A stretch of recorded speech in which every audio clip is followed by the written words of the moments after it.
Hello students, welcome back to your very own channel फेन maths. और आप देख रहे हैं फेन मैथ्स का बहुत ही अच्छा सा सेशन, जिसमें आज हम बात करने वाले हैं बीटा फंक्शंस के बारे में। सेकंड ईयर का टॉपिक है, सेकंड बुक का ही है, तो बहुत ही अच्छा टॉपिक है। जल्दी से जल्दी इसको कवर करेंगे। और आज के वीडियो में सिर्फ बीटा फंक्शन को पढ़ेंगे, देन गामा फंक्शन के लिए अलग वीडियो, उसके बाद एक रिलेशन के लिए भी करना पड़ेगा, क्योंकि टॉपिक ही इतना लेंदी है कि बहुत लंबा वीडियो मैं बनाना नहीं चाहता हूँ।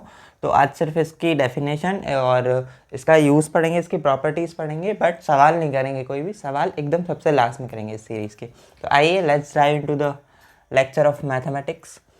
बीटा फंक्शन मैंने हेडिंग डाल दी है, देखो कितने अच्छे से हेडिंग डाली है, आप लोग भी ऐसे ही नोट करा कीजिए। तो बीटा फंक्शन की डेफिनेशन क्या है? Beta function is denoted by beta M N and defined by a definite integral. और इंटीग्रल क्या है? Beta M N equal integral 0 से 1 x की power m minus 1 1 minus X की power n minus 1 D X. ठीक है, तो ये m n है, ये यहाँ पर पावर्स में हमें मिल जाते हैं। तो m और n क्या है? m और n कोई भी नंबर्स हैं जो कि 0 से बड़े होने चाहिए।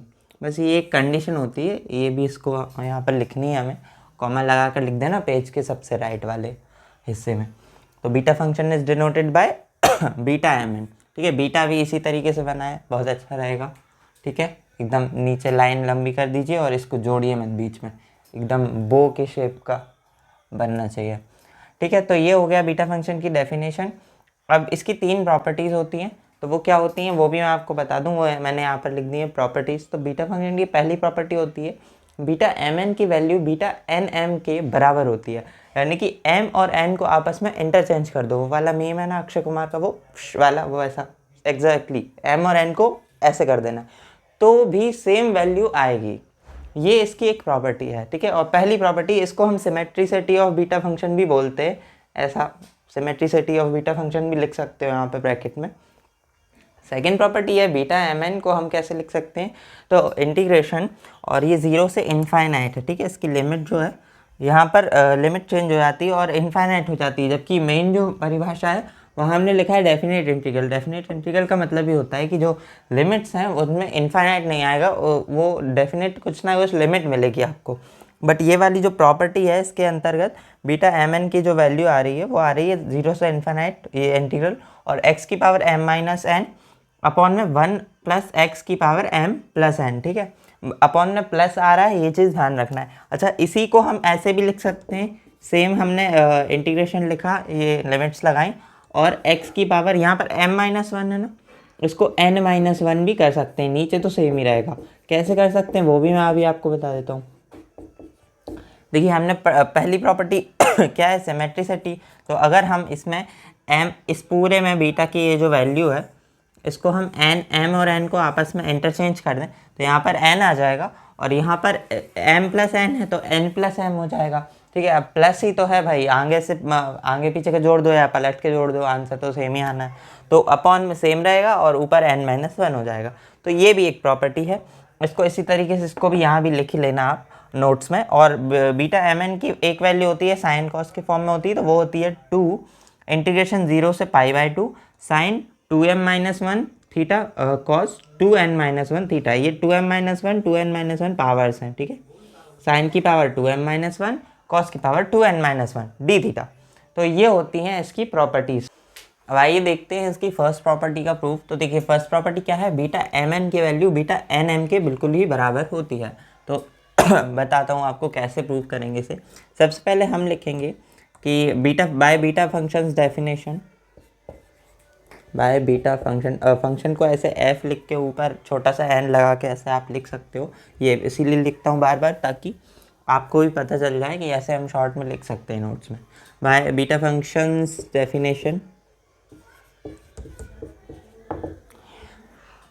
बीटा एम एन की हमारी जो वैल्यू होती है वो होती है 0 से 1 x की power m minus 1 1 minus X की पावर n माइनस 1 और dx। ठीक है, बहुत अच्छी बात है। डिफरेंशिएशन में एक रूल होता है बच्चों कि अगर लिमिट जो है 0 से किसी भी कांस्टेंट के लिए जा रही है, जैसे कि 1 भी एक कांस्टेंट है, तो रूल क्या है कि अगर 0 से a, लेट्स से वो a है लिमिट, और ये f(x) dx लिखा है, तो इसको हम 0 से a A minus F x, ठीक है, इस फॉर्म में बदल सकते हैं, आंसर सेम रहेगा, आंसर चेंज नहीं होगा। ए क्या है, ए वही अपर लिमिट है ये, ठीक है, कोई सा भी नंबर नहीं रख रहे हैं, तो जो अपर लिमिट है उसमें हम ऐसे लिख सकते हैं। इस प्रॉपर्टी से ये यहाँ लिख देना, चूँकि हम जानते हैं एज वी नो, जो भी लिखते हो आप इंग्लिश मीडियम हिंदी मीडियम के हिसाब से, तो हम ये लिखेंगे और इसको वहाँ पर राइट साइड में फिर हम लिखेंगे यहाँ से, ठीक है। तो हम इसमें चेंज कर देते हैं, करने चेंज, तो लिमिट लगाई 0 से 1, एक्स को लिखेंगे क्या, ए माइनस करके लिखना है, ए क्या है हमारा 1 है, तो सर जो भी है 1 1 माइनस करके लिखेंगे, तो 1 माइनस एक्स हो गया, और इसकी वो क्या हो गई पावर, m-1 हो गई, इसकी पावर m-1 पावर हो गई। अब 1 माइनस एक्स है, इसको भी 1 माइनस करके लिखना है, तो एक 1 पहले से है और एक 1 माइनस एक्स, ठीक है, और इसकी पावर है n-1 dx, ठीक है। ये हमारा सवाल बन गया पूरा। अगर हम इसे सॉल्व करें बच्चों, तो हमें एग्जैक्ट वैल्यू उल्टे उसकी मिल जाएगी, यानी कि बीटा एन एम की वैल्यू हमें मिल जाएगी पलट करके। यहाँ पर देखिए माइनस है, अंदर हम मल्टीप्लाई करेंगे माइनस का, तो ये जो 1 है अंदर वाला 1 बीच वाला, ये प्लस का है तो माइनस का हो जाएगा, तो 1 माइनस 1, और ये माइनस माइनस प्लस हो जाएगा, तो प्लस एक्स, तो ये 1 तो ये 1 कैंसिल हो रहा है, तो हम सिर्फ एक्स लिख देते हैं, तो हमने सिर्फ एक्स लिख दिया और यहाँ पर पावर लिख दी n-1, और ये आ गया dx। अब हम अगर बीटा फंक्शन की मेन डेफिनेशन को लें, ये वाला इसे लें और इसे कंपेयर करें यहाँ से, तो देखिए x की पावर क्या थी, m-1 थी, यहाँ पर x की पावर क्या हो गई, n-1 हो गई, यहाँ 1 माइनस एक्स की पावर क्या थी, n-1 थी, यहाँ 1 माइनस एक्स की पावर हो गई m-1, तो m और n आपस में इंटरचेंज हो गए हैं अगर हम देखें, और हमने ये इसी से प्रूव करा है, मतलब ऐसा कहीं बाहर से उठा कर नहीं रखा है, बिल्कुल इसी से यहीं पे प्रूफ हमने ले आए, तो सेम वैल्यू आ गई, लिमिट सेम है, dx सेम है, सब कुछ सेम है, तो ये वैल्यू हम लिख सकते हैं बीटा एन एम, ठीक है। और इधर लेफ्ट हैंड साइड में क्या चल रहा था, ये बीटा एम एन चल रहा था, तो यहाँ पर बीटा एम एन को यहाँ पर लिख देंगे, इस तरीके से हम यहाँ पर लिख देंगे प्रूव्ड, ठीक है। तो ये होती है हमारी सिमेट्रिसिटी ऑफ बीटा फंक्शन, ठीक है, सिमेट्रिसिटी ऑफ बीटा फंक्शन, ये हमने अभी पढ़ लिया। अब इसकी सेकंड प्रॉपर्टी को प्रूफ करते हैं कि बीटा फंक्शन का जो है इनडेफिनेट इंटीग्रल में कैसे उसको चेंज करते हैं, और उसकी आइए अब समझते हैं हम इसकी दूसरी प्रॉपर्टी को। तो चलिए, तो by definition of beta function, beta M N की वैल्यू हमारी होती है ये, ठीक है। मेन डेफिनेशन हमको ये वाली याद करके चलनी है, क्योंकि सब कुछ इसी से प्रूव होगा, इसी से लाएंगे। तो यहाँ पे हम क्या करेंगे, हम सब्सटीट्यूट पुट करेंगे, तो पुट एक्स इक्वल, अब क्या पुट करें, तो देखिए एक्स अपॉन 1 प्लस एक्स है, तो हम यहाँ पर अब x के लिए तो लिख ही रहे हैं, तो हम y कर देते हैं, ठीक है, तो 1 अपॉन 1 प्लस वाई, ठीक है, बिल्कुल वही बनाना चाह रहे हैं हम, ऐसा का ऐसा, तो कर देते हैं। तो यहाँ से हमारा y की वैल्यू क्या आ गई, तो y की वैल्यू हम लिखेंगे, तो ये यहाँ आया, ये यहाँ आया, तो 1 अपॉन एक्स हो गया और माइनस में 1 हो गया, ये हमारी आ गई y की वैल्यू। अगर इसको फर्दर सॉल्व करने की ज़रूरत नहीं है, हम ये सिर्फ लिमिट निकालने के लिए निकाल रहे हैं, ठीक है। अब लिमिट्स देख लेते हैं, तो लिमिट्स में क्या करेंगे हम,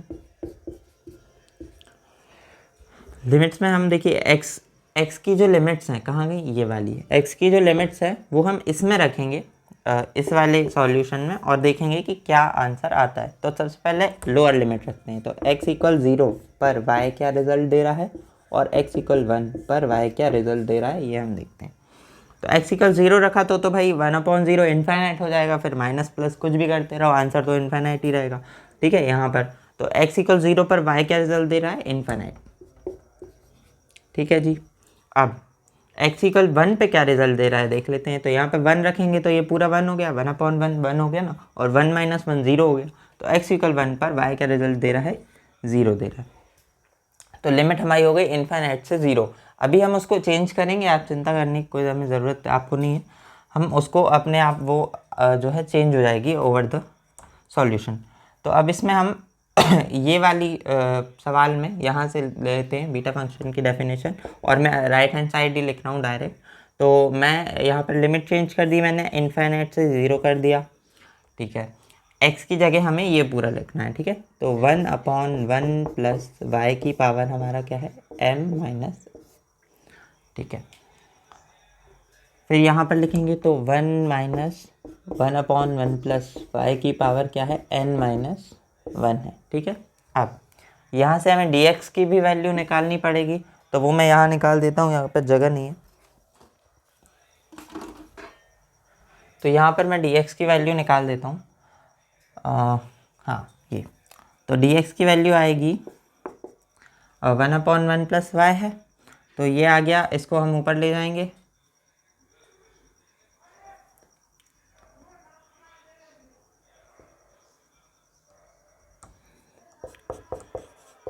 ये पावर आ गई -1, और यहाँ से इसकी पावर यहाँ आई -1 प्लस y, और ये -2 हो गया, तो ये आ गया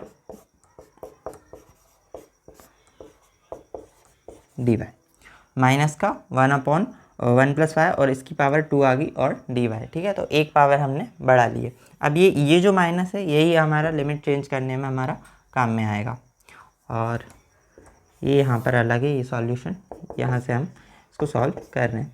तो यहाँ पर ये जो एक माइनस है, ये लास्ट में यहाँ हमने लिख दिया -dy/1 प्लस y की पावर 2, ठीक है। अच्छा जा रहा है सवाल, बहुत अच्छा जा रहा है। अब क्या करेंगे, ये जो माइनस है यहाँ पर, इसको ब्रैकेट में लिखेंगे पहले तो, क्योंकि ये अलग दिखना चाहिए कि मल्टीप्लिकेशन में। जब भी सवाल में माइनस आता है तो उससे आप लिमिट्स को आपस में चेंज कर सकते हैं, तो इसका यूज़ करेंगे, तो लिमिट्स चेंज हो गई 0 से इनफाइनाइट, ठीक है। अब बहुत जल्दी करेंगे हम, तो ध्यान से देखना है। 1 प्लस वाई की पावर कितनी है, m-1। ये ऊपर वाले 1 को छोड़ देना, क्योंकि इसकी पावर कुछ भी हो, 1 की पावर अगर इनफाइनाइट भी करोगे तो भी 1 ही रिजल्ट देगा, ठीक है। तो m-1 भी 1 ही रिजल्ट देगा, तो हमने m-1 को छोड़ दिया।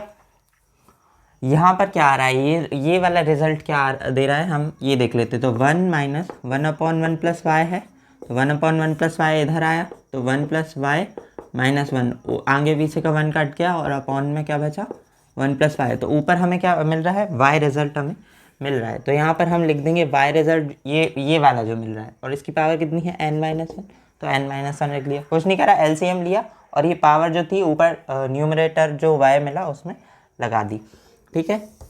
ये साइन लगाया। अब यहाँ पर पहले तो यहाँ से m-1 पावर आ रही है, फिर यहाँ से पावर आ रही है सेम रिजल्ट 1 प्लस वाई की n-1 आ रही है, यहाँ से पावर आ रही है 2, 1 प्लस वाई की पावर 2, ठीक है। तो अब एकदम लास्ट लाइन बची है, और इसमें हम लिख देंगे सारा। तो ऊपर आ रहा है y की पावर n-1, और यहाँ पर dy भी लिखना है, और यहाँ पर तो लिखा है y की पावर n-1, और 1 प्लस वाई की पावर कितना आ रहा है। तो देखिए ये सेम है, बेस सेम है, 1 plus Y 1 plus Y 1 plus Y, तो पावर्स को हम जोड़ सकते हैं। तो यहाँ कितनी पावर है, m-1 n-1 और 2, -1 -1 -2 हो गए, और ये +2 है, तो कैंसिल आउट हो जाएंगे। बचा क्या, m और n, वो भी प्लस का, तो ये m प्लस n बचा, और ये आ गया dy। यही रिजल्ट हमको लाना था, बस यहाँ पर अब हमें कहना क्या है, देखिए ये y के टर्म्स में आ गया है, लेकिन हम इसको वेरिएबल को चेंज भी कर सकते हैं, एज लॉन्ग एज हम सवाल को चेंज नहीं कर रहे हैं, मतलब उसकी जो पोजीशन है वेरिएबल की उसको चेंज नहीं कर रहे हैं, तब तक हम उसमें वेरिएबल को चेंज कर सकते हैं। तो इसके बाद जो है आप ऐसा लिख दीजिएगा, चेंजिंग वेरिएबल y/x, ऐसा लिख सकते हो आप। और उसके बाद आप यही सेम चीज़ जहाँ जहाँ y है उसको आप x लिख दीजिए। तो यहाँ पर आ गया x की पावर n-1 और 1 प्लस x की पावर m प्लस n, और ये आ गया dx। तो ये प्रॉपर्टी थी, ये जो हमें प्रूव करनी थी। अब तीसरी प्रॉपर्टी भी जल्दी से प्रूव कर लेते हैं। तो चलिए हम प्रूव करते हैं बीटा फंक्शन की तीसरी प्रॉपर्टी को। तो बीटा mn की जो वैल्यू होती है वो साइन कॉस के टर्म्स में भी हमारे पास एक फार्मूला है जिससे हम कर सकते हैं। तो साइन कॉस के टर्म में अगर आंसर लाना है तो इस वाली प्रॉपर्टी का यूज़ करेंगे। बीटा mn की वैल्यू होती है इक्वल लगाएंगे 2 ये बाहर मल्टीप्लाई में, ठीक है 2, और हमने इंटीग्रेशन लगाया 0 से π/2 लिमिट हो गई। साइन की पावर आ रही है 2m-1, कॉस की पावर 2n-1 डी थीटा, ये हमारा आता है साइन कॉस के टर्म्स में। तो ये भी बिल्कुल सेम वैसे ही करेंगे बाय फंक्शन और beta functions definition. Beta M N की वैल्यू 0 से 1 एक्स की power m minus 1 1 minus X की power n minus 1 D X, ये आ गया। सब्स्टिट्यूट इसमें भी रखना पड़ेगा, तो x की जगह हम रखेंगे sine square theta. Sine square theta जब रखना है तो देखिए इसको डिफ्रेंशिएट करेंगे, तो dx की वैल्यू क्या मिलेगी हमें, साइन थीटा है तो इसको पहले तो साइन, देखिए साइन की जो पावर है इसको इस तरीके से लिख लिया हमने। अब ये एक्स स्क्वायर का जैसे डिफ्रेंशिएशन करते हैं वैसे इसका कर दीजिए, तो ये एक्स स्क्वायर का क्या होता है 2x, तो 2 साइन थीटा हो गया। अब फिर x का भी करते हैं, अब नॉर्मली तो x का 1 हो जाता है तो हम कुछ लिखते नहीं है, सीधा 2x लिख देते हैं, लेकिन यहाँ पर x थोड़ी है, यहाँ पर तो साइन थीटा है, साइन थीटा का भी करना पड़ेगा, तो साइन थीटा का होता है कॉस थीटा, और फिर आ गया डी थीटा। तो इस तरीके से आया। अब ये वैल्यू आ गई हमारी dx की। लिमिट्स देख लेते हैं कि क्या दे रहे हैं लिमिट्स, तो 0 से 1 तक जा रहा है, तो अगर x की जगह 0 रखेंगे तो थीटा की लिमिट क्या आएगी, थीटा क्या आएगा 0 ही आएगा। अगर x की जगह ये रखा क्या इनफाइनाइट, तो साइन कौन सी वैल्यू पे इनफाइनाइट देता है, थीटा किस वैल्यू के लिए साइन इनफाइनाइट होता है, तो π/2 के लिए होता है, तो हम यहाँ पर π/2 लिख देंगे। ठीक है, वैसे 90 डिग्री यूज़ करते हैं, अगर डिफ्रेंशिएशन चल रहा है तो हम रेडियन का यूज़ करेंगे। π/2 हमने लिख दिया। बढ़िया जा रही है कहानी, बिल्कुल बढ़िया जा रही है। अब क्या करेंगे, बीटा एम एन यहाँ से ले लेंगे हम, RHS ले रहा हूँ सीधा, तो लिमिट 0 से 1 क्या हो गई, 0 से π/2 हो गई, 0 से π/2 हो गई। ठीक है, x की पावर m माइनस 1 है, x का क्या है साइन स्क्वायर थीटा है, तो साइन स्क्वायर थीटा की power m minus 1 cos square theta की पावर n माइनस 1 n। और क्या आ रहा है, dx को इससे चेंज करना है हमें, तो 2 साइन थीटा कॉस थीटा आ गया, और ये आ गया डी थीटा। तो चेंज हो गया सवाल, बिल्कुल बस इसी को सॉल्व कर देंगे तो ये वैल्यू हमारी आ जाएगी। ये 2 जो है एक नंबर है, कांस्टेंट है, तो इसको इंटीग्रेशन से बाहर लिख देते हैं, तो ये लिख दिया 0 से π/2। साइन थीटा की पावर क्या आ रही है